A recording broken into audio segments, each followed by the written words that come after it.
পাশের ফ্ল্যাটে নতুন ভাড়াটি আসছে নাকি? 1 মাস হয়ে গেছে। 1 মাস হয়ে গেছে? কবে আসলো? প্রতিদিন এত দেরি করে ঘুম থেকে উঠলে তো জানা যায় না। তোদের জেনারেশনটা এরকম, প্রতিবেশীদের কোনো খোঁজ খবর রাখি না। এই বিল্ডিং এ কমপক্ষে হলো 12টা পরিবার আছে, সবার খোঁজ রাখা কি সম্ভব? আমরা তো রাখতাম, আমাদের ধর্মেই আছে প্রতিবেশীদের হক আদায় করতে হয়, বুঝলি? আমি ভাবছিলাম কি তোর একটা বিয়ে দিয়ে দিই। দূর মা, তোর বাবা তো আমাকে এই বয়সে বিয়ে করেছিল, প্রপোজ করেছিল একটা নূপুর দিয়ে, ওটা আমি রেখে দিয়েছি। তুই কোনো মেয়েকে পছন্দ করলে আমাকে বলবি। তো লজ্জা নো শেম, নো শেম। বাবা, তোকে একবার গ্রামে যেতে হয় যে।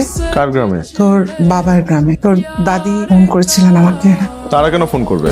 তাদের সাথে তো আমাদের কোনো সম্পর্ক নাই মা, তাদের কাউকে আমরা চিনি না। রাতুল, চিনি না বলে তো হবে না, রক্তের সম্পর্ক তো কিসের রক্তের কথা বলছো মা তুমি? এত বছরে যারা আমাদের একটা বার খোঁজ নেয় না, আমরা বেঁচে আছি না মরে গেছি, ভালো আছি না খারাপ আছি, একটাবারও তো খোঁজ নেয় নাই, তাদের সাথে আমাদের কিসের সম্পর্ক? রাতুল, উনি অসুস্থ। তোর দাদি চাইছেন এই ঈদটা সব নাতি নাতনিদের সাথে করবেন। বাহ, এত বছরে তার একটাবারও এটা মনে হলো না, আর এই বছর তার মনে হলো যে ঈদটা নাতি মানে আমাদেরকে নিয়ে করবে। ওয়াও, কি রিয়েলাইজেশন আসছে।